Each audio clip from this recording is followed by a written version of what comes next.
Hello दोस्तों, कैसे हैं सब लोग। तो मैं आ गया हूँ अपनी नई वीडियो लेकर के, और इसमें बहुत ही ज़रूरी एक टॉपिक हम डिस्कस करेंगे जो है एनालॉग सिग्नल रीडिंग के उसमें।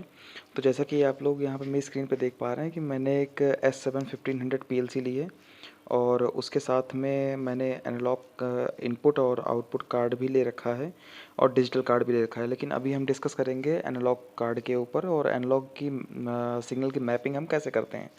तो थोड़ा सा वॉइस मेरी अलग आएगी और नॉइज़ भी थोड़ा इधर उधर आएगा, थोड़ा सा मैनेज करिएगा।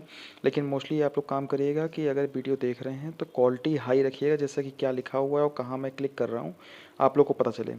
जैसा कि यहाँ पे मैंने जो अभी क्लिक किया हुआ है, ये फर्स्ट स्कैन और पल्सेस जो हमें मिलती हैं 1 हर्ट्ज़ की, 1.5 हर्ट्ज़ की, 2 हर्ट्ज़ की, तो वो मिलती है। तो उसके लिए ये दो आप इनिशियली ये प्रोग्राम स्टार्ट करिए तो ये सेलेक्ट करके रखिए ही रखिए, जैसे कि आपको आगे आपके लॉजिक में या आपको जो प्रोग्राम बना रहे हैं उसमें अगर कोई आपको टाइमर चलाना हो या कोई भी एक आपको क्लॉक बनानी हो तो आपको इस ईज़ी रहता है। और ऑलवेज़ ऑन बिट तो हमेशा हम यूज़ करते हैं, तो वो हमने करके रख लिया है।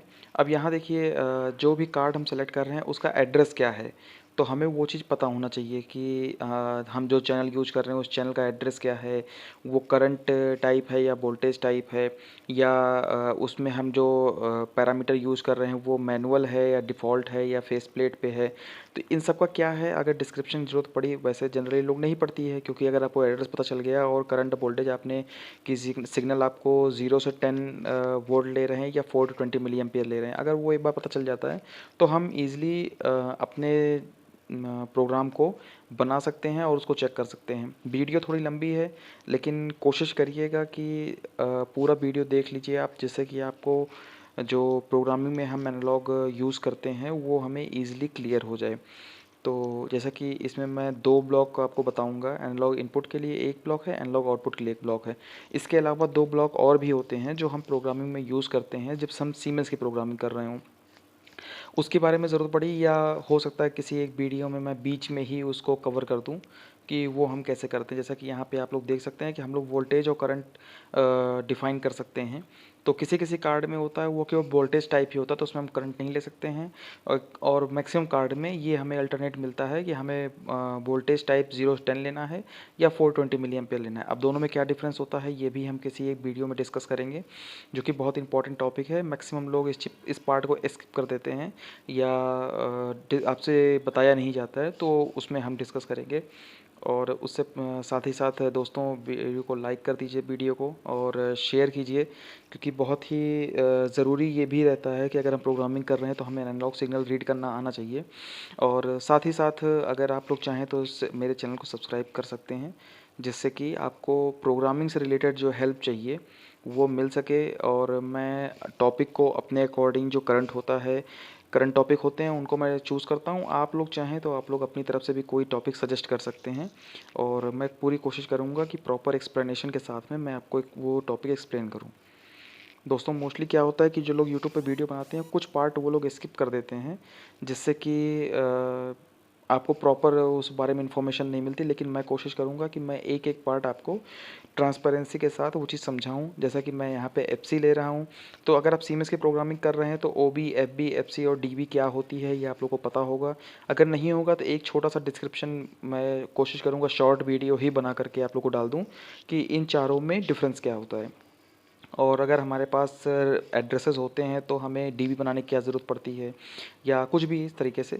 तो ऐसे देखिए, हम अगर कोई नई एफसी सेलेक्ट करते हैं तो वो इस तरीके से हमें ओपन होती है, और एफसी हमने बना ली है, अब हम डीबी बना रहे हैं। तो जैसा कि मैंने बताया कि एफसी और डीबी दो तो प्रोग्राम बनाने के लिए हमें नेसेसरी होता है अगर हम सीमेंस की प्रोग्रामिंग कर रहे हैं तो। और हम डीबी बनाते हैं तो डीबी ऐसे बनता है, मतलब डेटाबेस ब्लॉक होते हैं। तो डेटाबेस ब्लॉक में आप जाकर के अपने एड्रेसेस बना सकते हैं कि आपको जो एड्रेसेस अपने प्रोग्रामिंग में यूज़ करने हैं लॉजिक में, तो उनके नाम क्या होंगे, उनका नंबर क्या होगा। इससे क्या होता है कि अगर हम नॉर्मल रिले यूज़ करते हैं, जो रिले एड्रेस होते हैं हमारे, लाइक एम होता है बुलियन बिट के लिए, एम डब्ल्यू या एम डी हो गया रियल और इंटीजर नंबर के लिए, तो वो क्लैश ना हो। मतलब आप बड़ा प्रोग्राम लिख रहे हो तो आपको ये चीज़ आइडेंटिफाई होना चाहिए कि आप यूनिक टैग ही यूज़ करें, तो उसके लिए हम डीबी बना लेते हैं। तो जैसा कि देखिए, मैंने यहाँ पे 2 ब्लॉक लिए हैं, कहाँ से लिए हैं ये आप लोग चेक कर सकते हैं। वहाँ पे मैं कर दे रहा हूँ कि आप लोग पता चले कि वो ब्लॉक मैं ले कहाँ से रहा हूँ। तो कुछ शॉर्टकट्स मैं यूज़ कर रहा हूँ जो कि आपको प्रोग्रामिंग करने में मतलब इन शॉर्ट टाइम आप उसको प्रोग्राम कर सकते हैं। तो यहाँ देखिए मैंने 2 ब्लॉक ले लिए हैं, नॉर्मैक्स और स्केलएक्स नाम से। तो एनालॉग इनपुट अगर हम कर रहे हैं तो उसमें भी हम यही 2 ब्लॉक यूज़ करेंगे, और एनालॉग आउटपुट हम यूज़ कर रहे हैं तो फिर भी हम वही 2 ब्लॉक यूज़ करेंगे।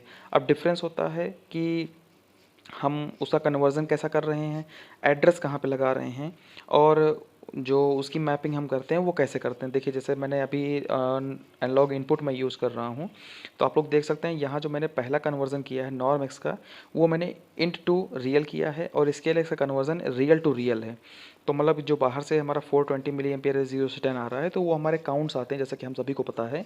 तो हम वो जनरली इंटीजर फॉर्मेट में रहता है, तो इसीलिए हमने उसको इंट लिया हुआ है। और उसके बाद जो हम अपने लॉजिक में यूज़ करते हैं, लॉजिक में हम रियल यूज़ करते हैं, तो इसलिए मैंने उसको रियल लिया हुआ है। तो आप लोग जैसा कि देख सकते हैं कि यहाँ पे मैंने वो काउंट्स लिख दिए हैं। तो इस नॉर्म एक्स में क्या होता है कि पहले हम जो काउंट लिखते हैं वो लिखते हैं कि हमारा काउंट मैक्सिमम मिनिमम कितना है। तो यहाँ मैंने 0 से लेकर 27,648 लिखा हुआ है। और 27,648 किस लिए लिखा हुआ है ये जब आप लोग बोलेंगे तो मैं इस पॉइंट पे बना दूंगा। बाकी नॉर्मल जो हमारे काउंट हो 420 मिलियन पे जब हम यूज़ करते हैं तो नॉर्मल 27,648 हम लेकर चलते हैं, जो कि हमारे सीमेंस में या किसी और कंपनी में डिफाइन होता है। और स्केलेक्स में हमें जिस यूनिट में अपने काउंट्स को कन्वर्ट करना है, सपोज हमने 0 से 100 लिया हुआ है, तो 27,648 से लेकर 0 के बीच में जैसा भी वेरिएशन होगा, इधर 0 से 100 के बीच में वैसा ही वेरिएशन होगा। अब देखिए ये एड्रेसेस मैंने जहाँ से उठाए थे स्टार्टिंग में, वहाँ से मैंने आपको बताया हुआ है, लेकिन फिर भी जो हमारा फिर भी जहाँ से हम उसको उठाते हैं वो मैं आपको दिखा दे रहा हूँ कि हम यहाँ से वो एड्रेस ले सकते हैं, और उसको हम जल्दी जनरली स्प्लिट स्क्रीन हो गया या जो हम नॉर्मल ब्लॉक्स उठाते हैं NONC। अब देखिए यहाँ पे मैंने जैसे कि DB बना रखी है, तो DB में हम एड्रेस ऐड कर देते हैं और जो हम यूज़ करेंगे अपने प्रोग्रामिंग में। तो यहाँ देखिए जो टैग है वो हम बनाते हैं DB में, और जो प्रोग्राम है वो हम FC में बनाते हैं, यानी फंक्शन में बनाते हैं। और उसके बाद FB का क्या काम होता है, तो अगर कहीं हमें रिपीटिव लॉजिक बनाना होता है तो हम FB में बनाते हैं उसको। और सबसे मेन क्या होता है, जो हमारे OB होते हैं, तो OB में हम अलग अलग पर्पज़ के लिए अलग अलग OB यूज़ करते हैं। तो उसके बारे में भी अगर ऐसा कुछ हुआ तो मैं आप लोग को बताऊंगा। अगर आप लोग को पता है तो अच्छी बात है, और फिर भी अगर कोई डाउट है आप लोग को तो आप लोग कमेंट में फ्रीली उस चीज़ को पूछ सकते हैं। और श्योर एंड सर्टेन, क्योंकि अभी जैसे कि मैं थोड़ा फ्री हूँ, तो अगर आप लोग कोई कमेंट करेंगे भी तो मैं उसका रिप्लाई करूँगा। और कोशिश यही रहेगी कि जो है आपके कोई भी कमेंट खाली ना जाएं, जिससे कि क्योंकि आप ही लोग हैं जो टॉपिक सजेस्ट करेंगे, तो मैं उस पर वीडियो बना करके उसको ईज़िली मैं पॉइंट को कवर अप करके आपको समझा सकूँगा। अब जैसे देखिए यहाँ पे भी मैं एनालॉग आउटपुट के लिए ब्लॉक बना रहा हूँ, तो ये भी आपका नॉर्मेक्स और स्केलेक्स ही है।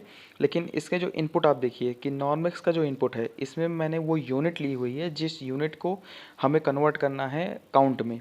सपोज़ हम 0 से 100 के बीच में कोई वैल्यू देंगे तो 420 मिली एम्पियर उतना आउट होना चाहिए। तो इधर भी देखिए जो नॉर्मेक्स का स्केलेक्स का जो आउटपुट है वो मैंने 0,27,648 लिया हुआ है, क्योंकि जो हमें काउंट बाहर करने हैं उसी के बिहाफ पे 420 मिली एम्पियर आउट होगा। तो हमने देखिए काउंट ले लिया, यहाँ पे हमने जो टैग बनाया था वो ले लिया है। जैसे कि हम अब यहाँ पे हमारा क्यू वाला एड्रेस, तो एनालॉग इनपुट अगर हम कर रहे हैं तो हमारा इनपुट हमारा एनालॉग का एड्रेस होगा, और एनालॉग आउटपुट का अगर हम बना रहे हैं तो हमारा आउटपुट का एड्रेस एनालॉग आउटपुट का एड्रेस होगा। तो ये थोड़ा सा एक ट्रिक होता है, लेकिन अगर आप प्रोग्रामिंग कर रहे हैं तो ये ईजिली आपके लिए अंडरस्टैंडेबल है कि इसमें बहुत ज़्यादा आपको दिमाग नहीं लगाना पड़ेगा। फिर भी अगर आपको कोई डाउट होता है तो मैं कुछ फ़ोटोज़ या कुछ एक PPT टाइप में कुछ ऐसा करके मैं प्रोवाइड कर सकता हूँ। उसके लिए आप लोग जब भी कमेंट बताएंगे तो उस पर हम लोग बैठ के डिस्कस कर लेंगे। हाँ तो दोस्तों, प्रोग्राम जैसा कि आप लोग देख पा रहे हैं, प्रोग्राम रेडी है। अब आप इसको PLC में डाउनलोड करके और सिग्नल को अपने चेक कर सकते हैं। जिस चैनल पर लगाया है चैनल नंबर अपने हार्डवेयर के हिसाब से आप उसको चेंज कर लीजिएगा।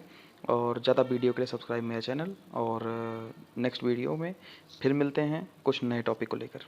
बाय।